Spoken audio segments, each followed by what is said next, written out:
세상에 떠도는 기묘한 괴담들. 첫 번째 이야기. 술에 취했을 때는 강에 들어가지 마라. 영주 사는 동안은 특별한 경험은 많이 없었습니다. 그냥 자는데 누나가 누나 방에서 밖에 누구야? 하는 소리가 나서 깼는데 뭔 소린가 싶어서 일어나서 누나 방으로 갔더니 너 왜 이렇게 안 자고 돌아다녀? 무서워 죽는 줄 알았잖아.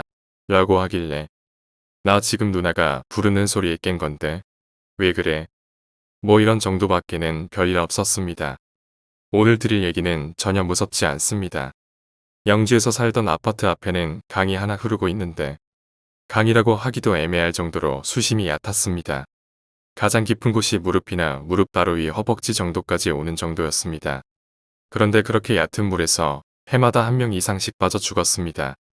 그것도 거의 비슷한 장소에서 말이죠. 참 이상한 일이죠. 수심이 얕은 뿐만이 아니라 유속도 느린데 해마다 사망자가 발생을 해서 시에서 조치로 수심을 더 낮춘다고 콘크리트를 부어넣기도 했는데 신기한 게 콘크리트가 아무리 들어가도 끝이 없더랍니다. 무적행이 있는 것도 아니고 항상 사람이 빠져 죽으면 그날 바로 발견되는 게 아니라 다음날 발견됐는데 한 번은 학생이 강에서 실종되었는데 나오지를 않아서 부모님이 잠수부를 불러 시체를 찾으려 했다고 합니다. 그런데 웃기는 건 잠수부가 나오지를 않고 다음날 시체로 발견되었다는 겁니다. 산소통이랑 장수장비를 차고 들어갔는데 그렇게 얕은 물에서 말이죠. 최근에 영주에 놀러가 친구들에게 들은 이야기를 해드리겠습니다. 그 강둔치를 친구들과 걷다가 갑자기 이 강에서 사람이 많이 빠져 죽은 게 생각나서 얘기를 꺼냈더니 자기들이 겪은 얘기를 해주더군요.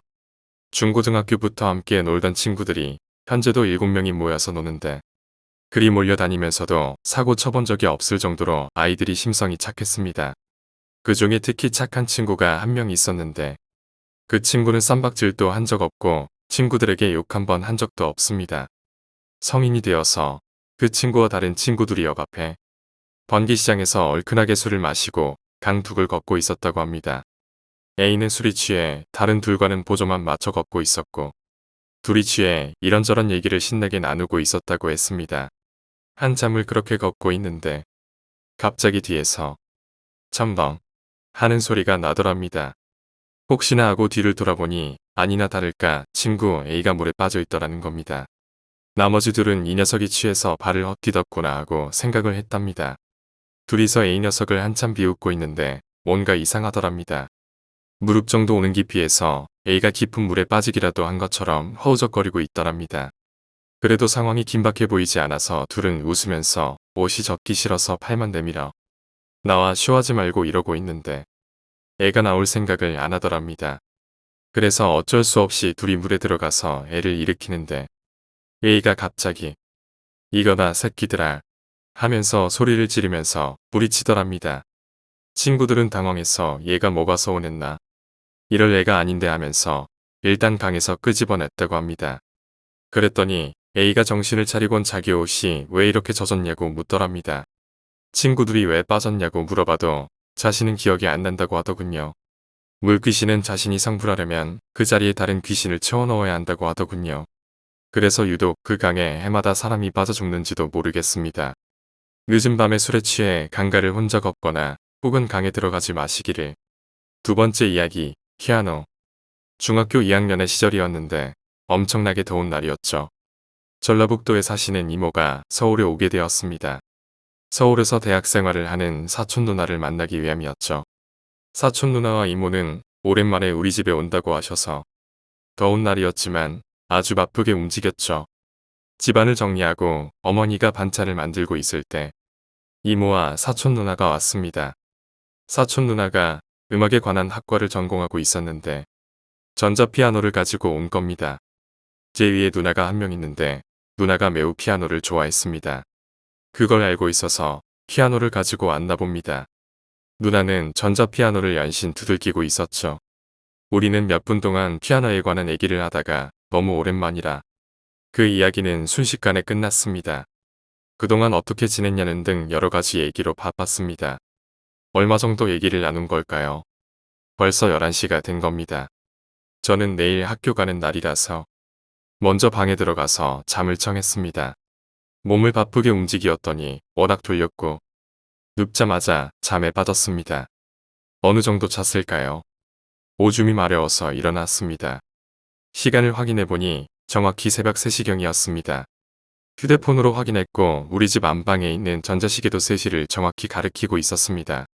저희 집은 총 방이 3개였는데 하나는 부모님이 사용하시고 나머지 2개는 저와 누나가 사용하였습니다.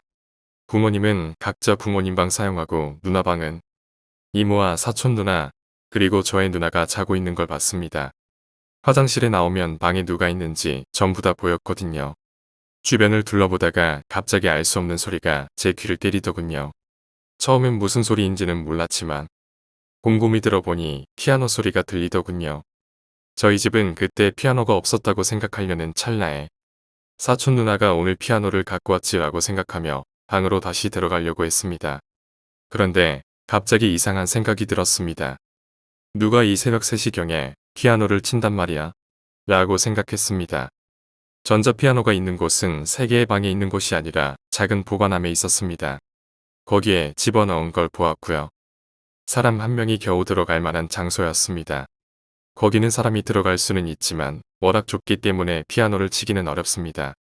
그저 물건만 떼오는 것이었죠.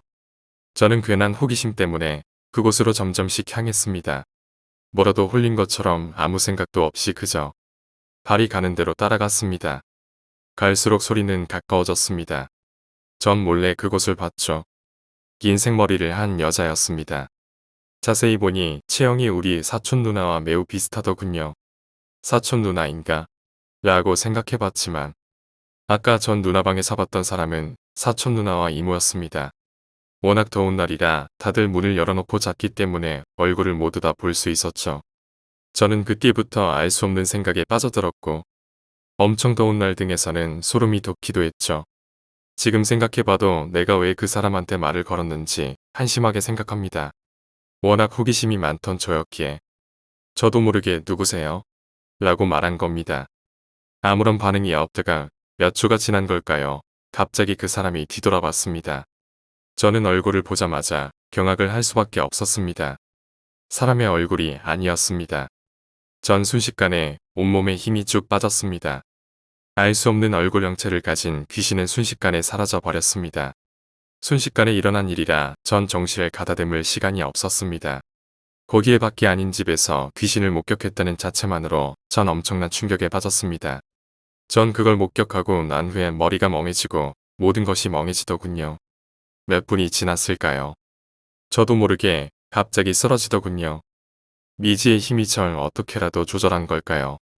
그 후에 아무런 기억도 없다가 아침이 되어서야 안방에 쓰러져 있는 저를 발견한 부모님이 절 흔들면서 깨우더군요. 너 여기서 왜 자고 있냐 라고 하시면서 저에게 여러 가지를 물어보았지만 정말 기억이 나지 않아서 아무것도 말하지 못했습니다. 그 사건이 일어난 3일 후에야 그때의 기억을 생생하게 알 수 있었죠. 몇 달 후 추석 때야 사촌 누나를 만나게 됐는데 사촌 누나에게 피아노를 어떻게 구했냐고 물어봤죠.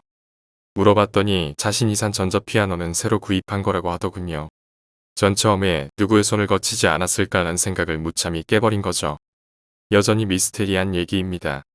가족한테도 물어봐도 그 소리를 들어본 적이 없다며 저를 이상한 놈으로 취급하더군요.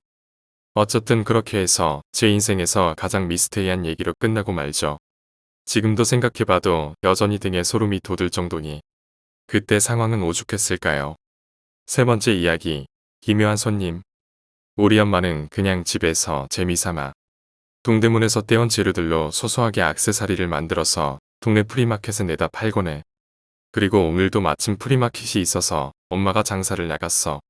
장사를 시작하려고 낮 12시쯤 세팅을 막 하고 있는데 약간 허름한 차림의 뚱뚱한 여자가 헬렐레하고 오더니 구경을 하더래. 계속 실없이 웃는 모습을 보고 대충 모양새를 보아하니 약간 모자란 분이구나 싶었대. 목소리도 약간 어리고 귀여운 듯한 목소리. 그분도 딱 아줌마라고 할 만한 나이 되었대. 그 여자가 1,000원짜리 팔찌를 이것저것 차보면서 아줌마 이거 저한테 잘 어울려요? 하면서 말을 걸었대.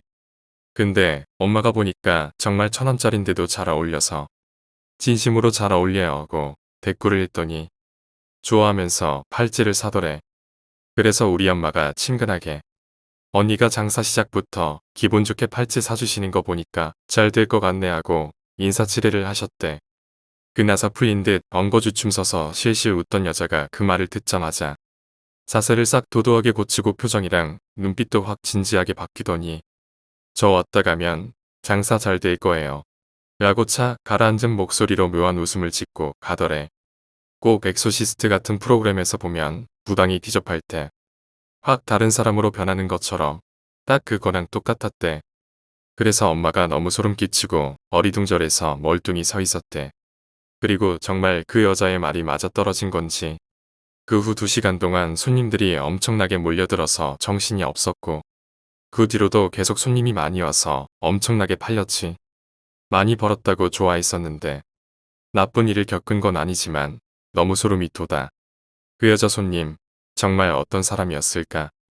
오늘 이야기는 여기까지입니다. 오늘 이야기가 재미있으셨다면 구독과 좋아요, 댓글 부탁드립니다. 댓글은 저에게 큰 힘이 됩니다. 감사합니다.